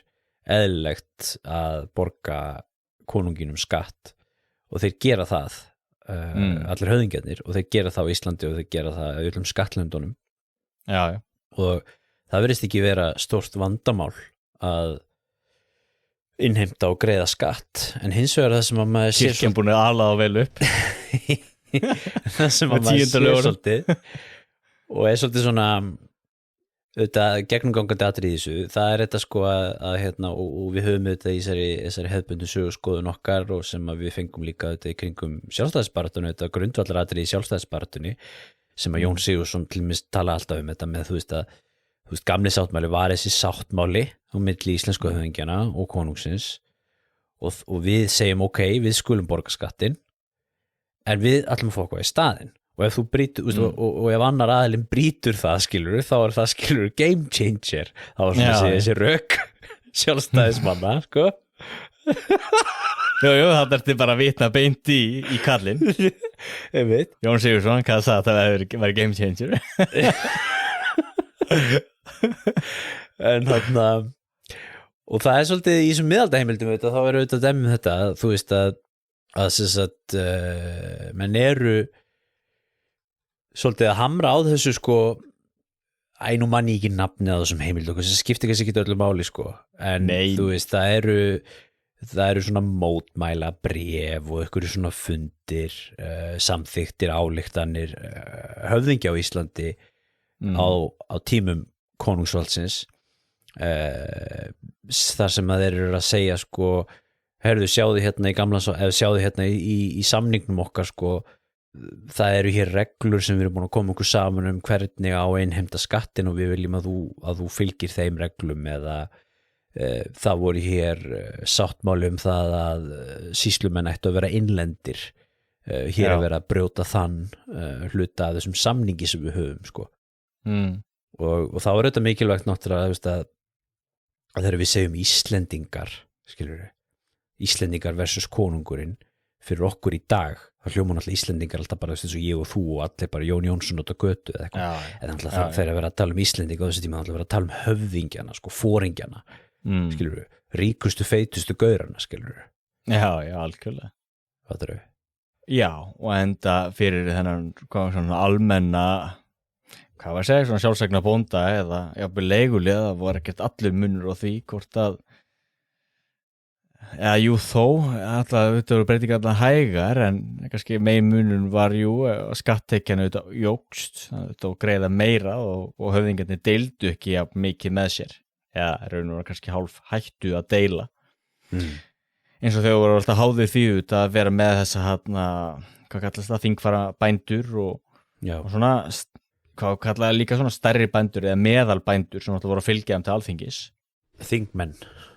Já, þingmenn. Sem alltaf voru, þú veist, get ekki hver sem verið þingmaður, heldur voru þetta svona bændur sem áttu eitthvað undir sér. Einmitt. En síðan alltaf líka, sem varst að nefna alltaf líka þetta með erlenda menna, því það alltaf var líka þetta deiluefni þegar að Noregskonungur var að reyna að setja hér, norðmenn í embætti og það alltaf endaði, fór það ekki sem svo, einmitt einhver ályktanir voru þar þess efnis að það ætti bara að setja Íslendinga í þetta og einmitt líka hversu mikið að fénu ætti að fara út þar sem að helmingur átti að vera í landi og þetta er náttúrulega líka sama og sérð með kirkjuna því þetta átti að vera nefnt alltaf kirkjuna þetta hangir alltaf saman, þetta er sama kurlið ýmsu leyti eins og þetta bara þetta klassíska, kannski elsti sonurinn tekur við léninu eða hvað það er og sonur nummer 2 fyrir kannski kirkjuna eða eitthvað slíkt og svo náttúrulega fjölskyldur þetta líka stýra þessum kirkjujörðum og það náttúrulega líka deiluefni þegar það voru erlendi menn sem voru settir á biskupsstóluna og hluta því náttúrulega var að sumið þeirra koma ekki einu sinni til landsins, þetta hirtu bara tekjurnar. En þetta var náttúrulega í gamla sáttmála, það er þessi klausa að íslenski lögmenn og sýslumenn eiga að vera þeim ættum sem goðorðin hafa uppgefið. Já. Og þetta er náttúrulega alveg típist auðvitað, þú veist, það eru þá sko sem goðorðin hafa uppgefið, það eru þá auðvitað valda ættirnar. Já. Vilja tryggja að valdaættirnar hafi áfram séu áfram sýslumenn og lögmenn sem eru þá þessir embættismenn konungs auðvitað, og svo eru menn kannski að rifja það upp seinna og var þetta ekki líka grundvallaratriði í þessu hjá henni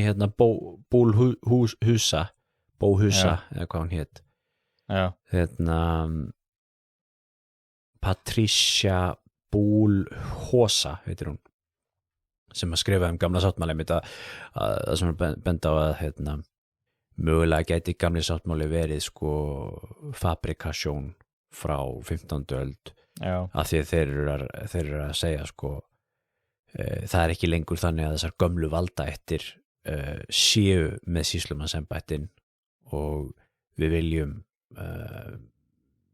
það var samningurinn manstu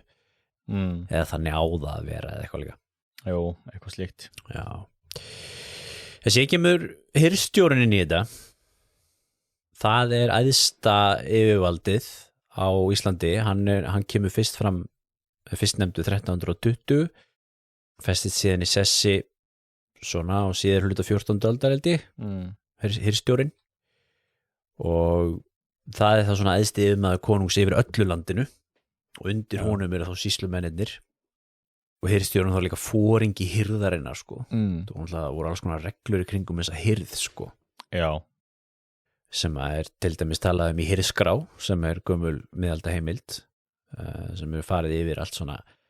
allar reglur í kringum hirðina, hvernig menn eiga að haga sér og hvaða hlutverk menn hafa í hirð konungsins. Einmitt. Og líka þú nefna það líka konungsskuggsjá líka áhugaverð heimild svona, hvað var að segja siðferði og siðareglur innan hirðarinnar. Einmitt, já. Það er svona allar svona vísdómur og tips í þeirri bók. Menn á að tala það að hirðstjóri hafi komið hirðstjórinn sé kannski mögulega vegna tímabundinna veikingar konungsvaldsins sko, þegar konungurinn er ekki lengur í standi til þess að þú veist vera skipa hvern einasta sýslumann sjálfur sko Já, og þá auðveldur að setja bara einn gauri yfir sko, einn svona ríkisstjóra yfir landinu já, því við nefndum þetta einn áðan, hann var alltaf jarl upprunnilega, Gissur jarl, en hann var eini jarlinn já, hann var ekkit það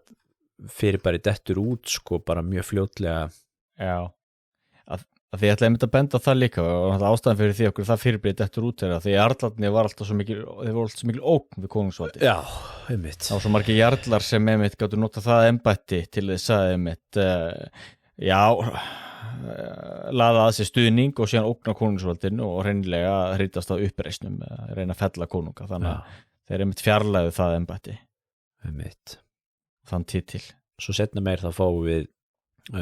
nokkur tilfellið það sem að talað hirðstjóri og höfuðsmaður það endur aðeins setna en þá var það vegna þess að þá var hirðstjórin þá höfuðsmaður eða kafteinn á skipi og þeir voru allir erlendir sko því þeir þurftu náttúrulega að voru þá í hernum sko voru þá kafteinar á skipunum sem voru að koma en annars erum við með hirðstjóran sko alveg fram að einveldistímanum sko Svo náttúrulega líka hluti af þessu, mér finnst það líka sérstaklega áhugavert í Rex Insularum þegar ég var að lesa hans í henni. Það er náttúrulega líka verslunin og björgvinnu, þá maður horfir þetta á landakort. Náttúrulega sér maður þetta hvernig hvað björgvinnu þetta í mikilvægri stöðu og það er náttúrulega bæði verslunin norðan frá Finnmörk og allt þannig sem fer niður eftir eða suður eftir norðurvegi. Og þú ert náttúrulega með verslun að vestan frá eitthvað frá Færeyjum, Grænlandi og auðvitað Íslandi sem fer þarna og svo náttúrulega líka auðvitað verslun við England og líka suður eftir auðvitað til Danmerkur og síðan inn í Eystrasaltið þannig að það náttúrulega líka þú veist svona enn kannski hvað kalla svona ástæða fyrir því auðvitað að Ísland svona dregst auðvitað að konungsvaldinu í Noregi þannig að við getum auðvitað bent líka á að það eru margir þættir sem íta undir það að höfðingjar sjá sér hag í því að verða hluti af þessari heild þú náttúrulega með þú veist, kirkjan við erum nú þegar hluta niður á biskupsdæmi við erum mikið að brasa í Noregi, við komum frá Noregi það er flott að vera í hirðinni verslunin við Björgvin þannig að það er svona margir þættir auðvitað sem íta undir það að Ísland verður hluti af norska veldun og verður Skatland. Það er áhugavert þetta með verslunarinn náttúrulega, hún er alltaf svo mikilvæg hluti af öllum samskiptum okkar við konungsvaldið við þekkjum það náttúrulega líka og þessum frá einveldistímanum einokunum verslunarinn og allt þetta og náttúrulega í gamla sáttmála talaði sko 6 skip sko þeir krefjast þess að fá 6 skip á ári og þá sjáum við þetta mikilvægi þess sko að vera í tengslu við umheiminn og það er sko hluti af því að gera kröfu það að tryggja verslun og og auðvitað sko ríkisveldið er náttúrulega svo veikt auðvitað á þessum tíma sko að konungurinn náttúrulega háði því sko að kaupmennirnir sem eru að í sér Íslandsverslun þeir þurfa náttúrulega að sigla með skattinn heim og það voru sem sagt hvernig var þetta sko ríkisfjárhirðirinn var með sem sagt skrifstofu í Bergen það er náttúrulega þar sem þessi verslun fer fram sko og konungur var ekki sjálfur að gera út skip heldur voru þetta sjálfstæði kaupmenn sem voru að gera út skip og kóngurinn þurfti að gera ráðstafinu sko til þess að tryggja það skilur og þessir kaupmenn tækju skattinn með sér og þá komið til misl lögarna setna sem hafa sagt að held ég 1/4 farrýmis þurfti að vera notaður í skatt og annað sko og náttúrulega skattur auðvitað líka góð punkti náttúrulega við hugsum skatt sem pening náttúrulega þetta var náttúrulega ekki peningur á þessum tíma Nei. Þetta var ull þetta var vaðmál sem að Íslendingar borguðu í skatt og það náttúrulega tekur mikið pláss það gerir það og svo náttúrulega heyrðir kóngurinn líka toll það er sekkjagjald sem að kóngurinn heyrðir af Íslandsversluninni þannig að hann að græða svolítið mikið á þessu þetta já, og það er talað það þetta að sérst, Ísland var til dæmis bara mjög svona hagkvæmur eða hvað við segja svona efnaðslega gott fyrir konungin að hafa og hann var bara stór hluti að tekjum konungs var Íslandsverslunin og skatturinn frá Íslandi. Það sérstaklega horfur á það, hann þurfti ekki vera með einn her eða eitthvað stjórnsýslu þannig séð, þú veist, sýslumennirinn alltaf tóku sín laun af því sem fjall til af sköttum innanlands. Einmitt. Það er áhugavert sko, þeir segja samkvæmt gamla sáttmála það voru 20 álnir árlega sem að Íslendingar áttu að borga per þingfararkaupsbónda. Það er að segja þeir sem greiddu 10 og þingfararkaup til góða áður. Og sko þetta verið menn að tala þetta verið cirka 4.000 manns sem voru að borga 20 álnir árlega, svo eru þau búin að rekna þetta út Helgi Þorláksson var með ykkur á agalega útrekninga í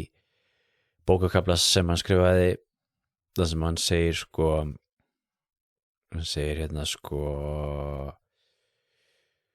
býtum við einn skattgreiðandi að borga 20 álnir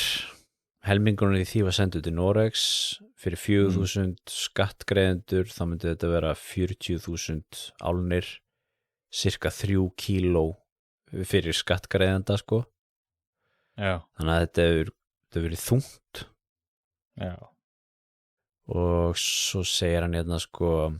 voru 650 tonna skip sem að komu á ári og þau gáttu tekið þá alltaf 900 tonn hvernig þetta 100 álnir eru 35 kíló þannig að það eru til agalegir útreikningar á þessu öllu saman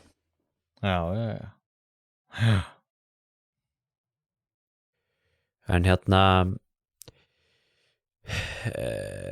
þeir voru með mismunandi tegundir af skattheimtu þarna sko, og þetta var líka í tengslu við Léni Ísland bókin sem við rættum einu sinni eftir Kristínu Kristinsdóttir þar sem hún fór alveg á kafi þessa lénsreikninga frá 16. öld og hvernig þetta allt saman var og við veist áhugavert að sjá sko,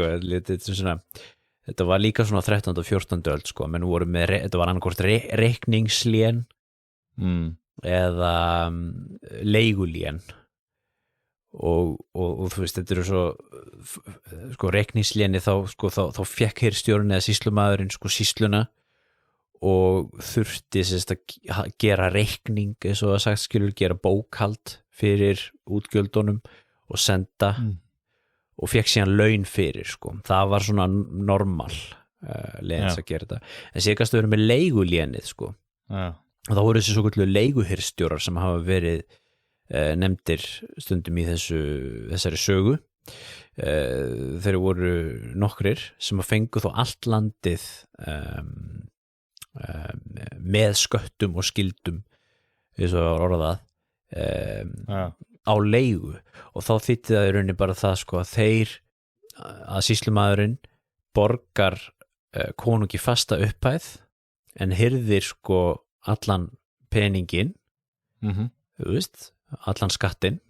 en borga síðan konginu bara það sem að kongurinn á og þetta er rauninni svona tax-farming eins og maður sér víðsvegar á miðöldum og í fornöld einmitt það sem að menn geta þá leikið lausum hala og skattpínt fólk til þess að græða sem mest á þeim sko og þetta er auðvitað eitthvað sem allir missus og Björn Þorsteinsson og þeir hafa talað svolítið tala það í bókunum sko að þessir leiguhirðstjórar voru óvinsælir og þeir fóru með ofbeldi og svona auðvitað ég ætla að gefa auðvitað leið að þú ert bara með einhverja ákveðin álnir í ákveðin tíma þá auðvitað er alveg rökrétt að reyna að nýta það eins vel það getur og reyna að hafa sem mest út úr héraðinu eða svæðinu eða hvað það er ómerkilt það er og allt það en þetta er náttúrulega hefur verið lenska mikið og til þess að Rómaveldi var þetta mikið tíðkað og auðvitað mikla óvinsældir út af því en þetta hefur verið svona hefðbundin sínu að líta niður á þess að leiguhirðstjóra og tala þá sem svona slæm hliðarafurð af þessu konungsvaldi en ég sá nú reyndar að grein sem Sverrir Jakobsson skrifaði í sögu 2014 Já, það sem á nú eitthvað svona maldi í móin já, ok. að reyna svona að benda á ný sjónarhorn Já, á þessu en já, þetta er ekki mikið sem að menn að deila með þessi málefni sko. nei. En Men- hérna það tala um það til dæmis líka sko Skálholtsannál 1331 þá segir hann sko, þá segja þið frá því að hérna umboðsmenn konungs hafi komið til langsins til þess að safna skatti. Haukur Erlendsson kom með boðskap konungs til landsins, það er líka svo áhugavert sko, kom alltaf með boðskap konungs sko, eins og til dæmis kom með bréfin skilur, koma með upplýsingar, koma með réttabæturnar og koma með allt þetta sko. Já, Hann og annar maður Ketill Þorláksson var með honum og það segir hérna í heimildinni Herra Haukur og herra Ketill reiknuðu vísaeyri allt land og fóru báðu til Noregs. Og þarna er verið að segja sko að þeir voru að reikna út sko hversu mikið þeir ætluðu að innheimta og það er þá í rauninni sko svona hálfgert manntal skilur eða fjárhagsáætlun skilur verið að reikna út hversu margir skattgreiðendur eru skilur já, einmitt. og það er áhugavert sko Já, algjörlega. að þeir hafa verið með svona system sko í kringum þetta allt saman. Einmitt. En mér samt þetta verður við allt líka að og eins og við erum búin að benda á núna mörgur sinnum auðvitað hvað konungsvaldið var veikt hvað auðvitað konungsvaldið og allt þetta og öll þessi þróun var auðvitað háð samvinnu fólks. Já. Kaupmaðurinn sá sér hagi í því að vinna með konungi og styðjan og af hverju gerði kaupmaðurinn það? Jú, það var til dæmis örugglega út af aukinni réttarvernd, stuðningur frá konungi ef eitthvað bjátaði á. Og það náttúrulega er það sama sem við sáum auðvitað líka náttúrulega upp úr þessu náttúrulega koma náttúrulega líka ný lög. Já, af því að það er náttúrulega mjög sterkur hluti af þessu með konungsvaldi þar auðvitað er að koma með lög. Já, auðvitað náttúrulega líka þegar er búin að ganga þetta Noregskonungi á höndi sem orðum við alltaf þá náttúrulega það eru lög þjóðveldisins Grágás náttúrulega úrelt. Það náttúrulega gefur auga leið og það er náttúrulega eitthvað annað kerfi núna geti það kerfi gerir auðvitað ekkert ráð fyrir einhverjum konungi, það er náttúrulega bara alþingi og lögréttumaður og þannig séð ekkert formlegt framkvæmdavald. Nei. Á meðan þarna kemur allt í einu framkvæmdavaldið inn, þú veist núna bara konungurinn sem hefur rétt til þess að dæma menn og hitt og þetta. Já, þú veist, jú, auðvitað gáttu voru einhverju dómstólar innanlands en auðvitað með þá alltaf akkirið eða löggildinguna frá þá konungi. Einmitt.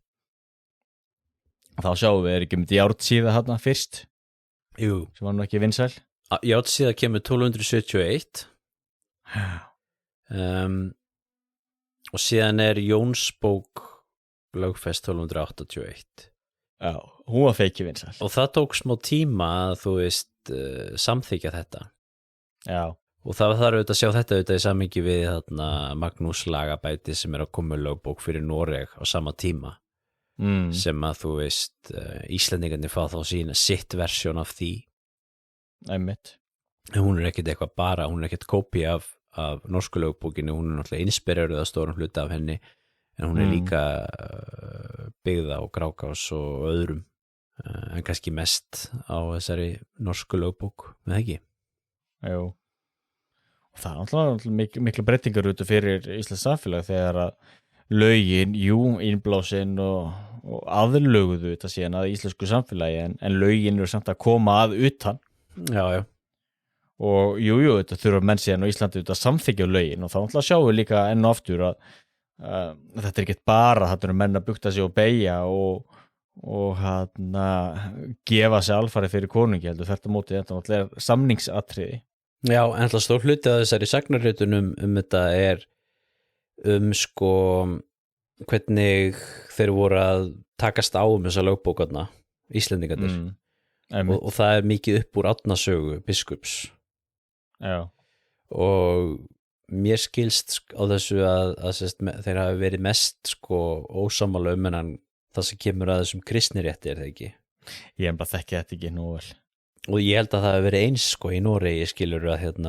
að þeim tókst ekki að, þú veist, hún tókst ekki að koma kristnirétti inn í þessa norsku lögbók skilur að því að kirkjan þeir náðu ekki samningum við biskupin sko. Já, snýrst það ekki það einmitt að þegar kirkjan er það líka berjast fyrir því að hafa rétt til þess að dæma í hinum á þessum málum. Jú. Til dæmis hórmálum og svona siðferðismálum og það sem myndi kalla kannski bara fjölskyldu og sifjarétt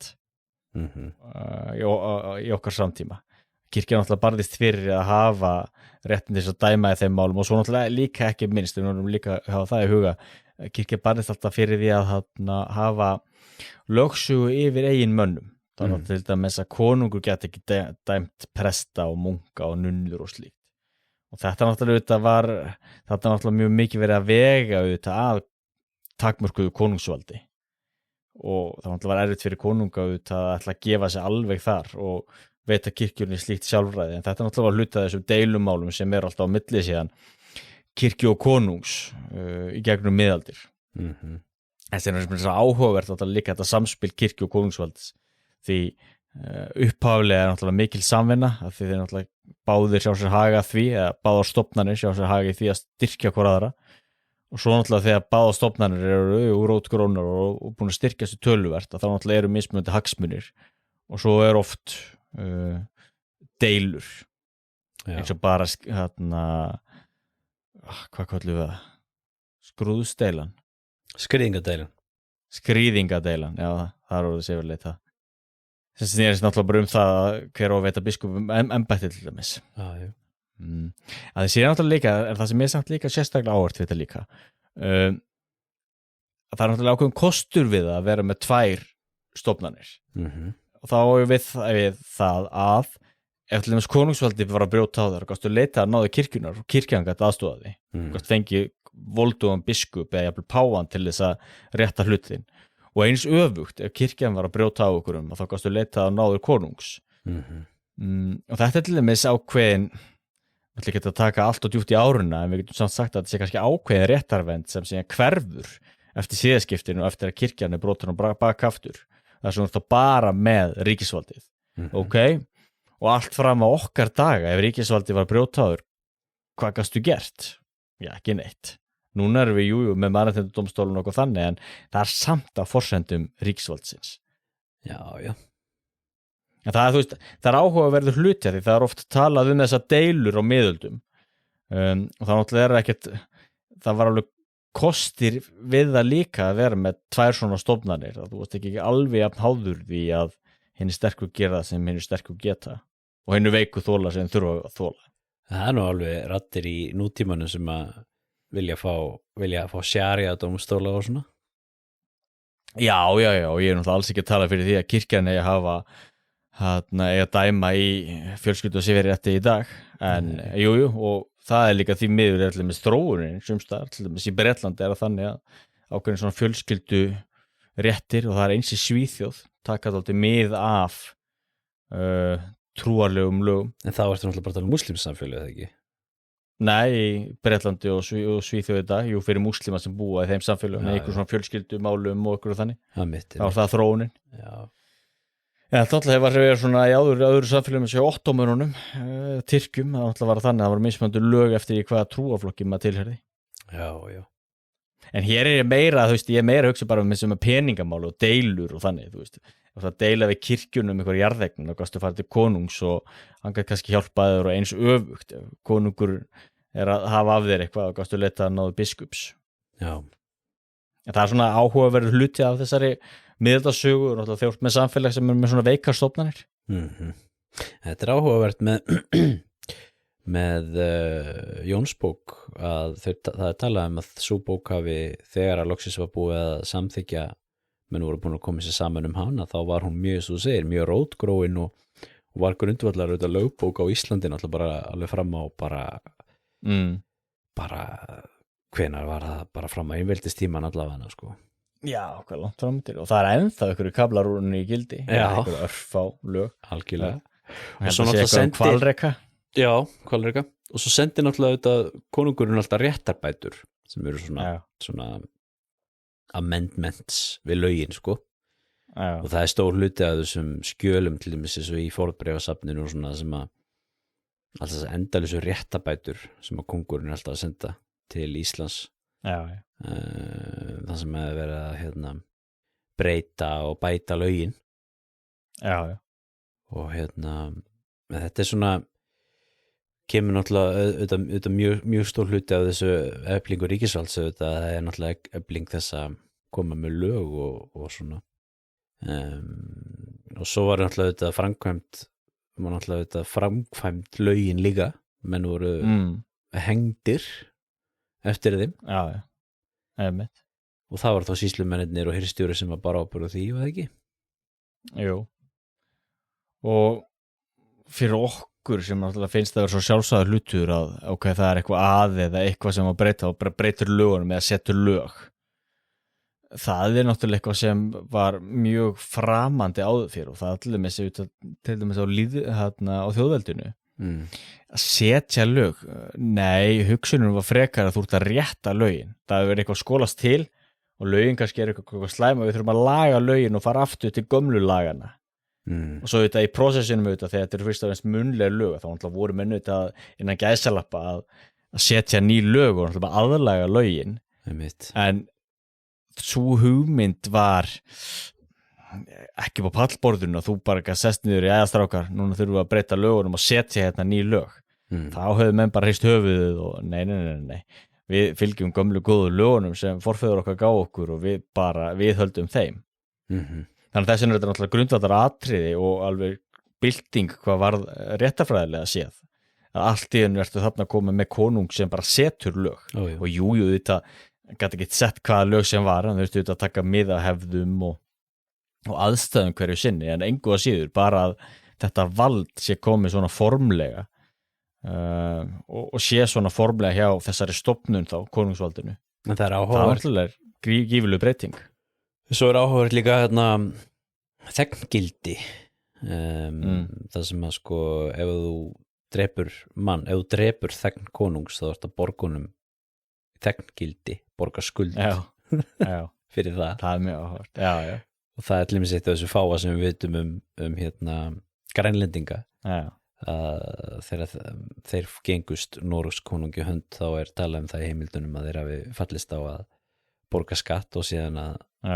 borga konungi þegnngildi fyrir menn sem voru drepnir á öllu Grænlandi og líka upp í Norðursetu og en já, Jónsbók það er talað að það sé ein mest sko,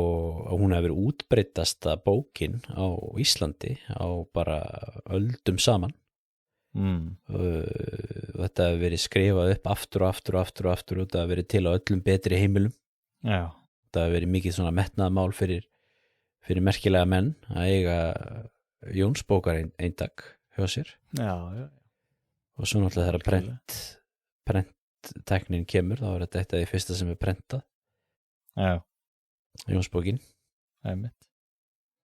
Ég held að ég er nú ekki eintak af henni þetta er nú að eignast það Já, ég held nú að ég ekki heldur en áttu ekki Grágás mjög veist nú sem ég hef séð hana hjá þér ekkert hjá hann Jú, ég er með hana heima Já, hana Passa upp á þjóðveldi Þetta er svona Íslendingar fóru þarna inn í norska veldið og það var hluti eflingu ríkisvalds og hluti af svona tíðaranda þess tíma og menn voru að koma þarna og segja að það þýddi ekki fyrir land að vera ekki með kóng Nei Það getur maður líka litið á þetta sem bara styrking tengingarinnar við Evrópu líka Já algjörlega og svo náttúrulega eins og við þekkjum þá er þetta renna krónurnar saman í Skandinavíu inn í Kalmarsambandið og svo eins og við komum með hérna á þá hverfur norska konungsvaldið inn í danska konungsvaldið og svo fáum við siðaskiptin og svo einveldistíman þá breytist þetta allt svolítið og 1814 náttúrulega er Noregur seldur til Svíþjóðar á meðan Ísland, Grænland og og Færeyjar halda áfram að vera undir Dönum Já, og mér er svolítið áhugavert þessar löngu línur einhvern veginn eins og núna er búið að vera mikið í umræðinu þetta Grænland já, skilurðu. Og þú veist Trump vill kaupa Grænland og allt þetta rugl sko og þú veist þá fara allir upp á þessu vorum að ræða með þetta fyrir þáttinn þetta með Trump og svona hvernig hann einhvern veginn er alltaf að bombarda einhverjum yfirlýsingum og alls konar já. og allir taka þessu svolítið svo alvarlega skilur allir fara alltaf upp á afturlappurnar skilur og þú veist bara það að Trump segi eitthvað svona já ég ætla að kaupa Grænland eða ég vil verða að kaupa Grænland og ég útiloka ekki að nota hervald til þess og eitthvað svona þá er alveg bara krísufundur skilur hjá þú veist danski forsætisráðurinn hefur krísufund með norrænu forsætisráðurinn og eitthvað svona og segi þú veist já Grænlandi hefur alltaf verið hluti af danska konungsríkinu og svona og þetta er svolítið áhugavert að því við vorum myndið að tala Grænlandi áðan hvernig Grænland rann inn í þetta norska ríki og við höfum þessa einu heimild ég ætla að vona að ég sé ekki að fara með fleipur með það ég held að það sé líka ég held að það sé rétt hjá mér að það sé bara þessi eina heimild fyrir því svona konkrétt að það verið hérna 1261 þó svo aftur að það sé þetta fullt af öðrum heimildum sem náttúrulega við veitum auðvitað Grænland var hluti af norska ríkinu auðvitað en þú veist þessar löngu línur skilur að Grænland var hluti af norska ríkinu svo einhvern veginn hvarf byggðin á Grænlandi en henni hélt samt áfram að vera þú veist, hluti af þessu ríki og það er menn er meðvitaður það þú veist á 15. öld og 16. öld skilur að herru nú þurfum við að fara að gera eitthvað í þessu með þetta fólk á Grænlandi sem við höfum ekkert heyrt frá þeir eru þegnar okkar ennþá skilur þeir eru ennþá hluti af katólsku kirkjunni skilur við þurfum að fara að gera eitthvað í þessu og og ég held að þetta maður taka sérstaklega þátt Grænland Já, við þurfum algjörlega ekki að gera það eins og umræðan er núna það var áhugavert það nægu að taka þar og aðrir sem einhverju forverar Trumps hafa líka íhugað þetta að kaupa Grænland og Bandaríkin náttúrulega eins og er í dag náttúrulega út að hinum þessum kaupum Louisiana kaupin og Alaska og svona og svo náttúrulega er megn óanægja á Grænlandi náttúrulega með Dani og ég held að Danir hafi núna verið að pumpa einhvern þvílingum peningin í Grænland og herinn og veit ekki hvað og hvað þannig að menn taka þetta allt mjög alvarlega en utan náttúrulega þetta Grænlandsmál myndi þetta ekki alltaf vera þannig að Bandaríkin myndu hvetja til þess að þeir eru þjóðaratkvæðagreiðsla á Grænlandi og síðan myndu þeir náttúrulega þessi peningur sem þeir ætla að kaupa Grænland með myndu þeir náttúrulega lofa að fjárfesta honum á Grænlandi þannig að þegar þeir eru kosningabarátta þessa þjóðaratkvæðagreiðslu já eða nei sko þá myndi náttúrulega kampænin náttúrulega alltaf tala þessa peninga sem að vera að koma frá Bandaríkjunum og það var nú ekki fyrst skipt sem eitthvað þannig myndi gerast því Panama, eina ástæðan fyrir okkur Panama ríki, það var bara klofið frá Kólumbíu það þurfti að búa til, það var viljið til að búa til Panamaskurð þess vegna er Panama ríki í dag mjög mikil einföldun hjá mér en þú veist það er bara Bandaríkin að segja herðu, þetta er okkar hagsmunir og það er ekkert óhugsandi eitthvað sama gerist í Grænlandi því ég held að þessu skoðanakanninu núna þá er það voðalega svona helmingurinn sem vill sjálfstæði helmingurinn sem kannski ekki vill það og Bandaríkin lofaði að pumpa einn pening og grafa eftir einhverjum náttúruauðlindum og leita olíu og byggja upp herstöðar og styrkja innviði og hvað það er það er alveg nóg til þess að samfæra fólk til þess að segja, heyrðu, okkur losum okkur ekki bara við þess að Dani og þá er mikið biturð náttúrulega hjá mörgum grænlendingum yfir þessari nýldu sögu Dana tókuðu náttúrulega börn og þvinguðu inn á upptökuheimili og þvinguðu kristni upp á þá og hitt og þetta algjörlega það er mjög flókin saga og endilega kafa eitthvað í þetta algjörlega eru við kannski fara að vera góðir bara af íslenska skattlandinu og Noregsveldinu í bili við langar bara til að skjóta það inn er ég ekki líka svona, hef ekki gengið Noregskonungi á hönd í Noregskonungur er minn yfirmaður eða svona verndari þjóðkirkjunnar og svo alltaf er hann yfirmaður hersins já þá má segja það var ekki gengið Noregskonungi á hönd það er svolítið fyndið þetta allt í hug þú ert handgengin maður, Ólaður minn handgengin maður, ég er þetta ekki í hirðinni en ég er að heyra í kóngir hvort ég geti komist einhvern veginn þar inn komist einhvern veginn þar inn það er auðvitað félagskapur sem er gaman að vera hluti af Herðu, Já, þetta gott. við segjum þetta gott hér af hlaðvarpinu sögurskoðun í dag. Við erum konur aftur og ætlum að halda áfram með reglulega dagskrá hér áfram eftir dágott jólafrí. Við minnum hlustendur á vefsíðu þáttarins sögurskoðun.com, sögurskoðun@gmail.com netfang þáttarins. Við erum á Facebook og YouTube og á öllum þessum stöðum þar sem að hlaðvörp að finna. Að þið sögðu, þakkum við fyrir okkur í dag. Verið þið sæl.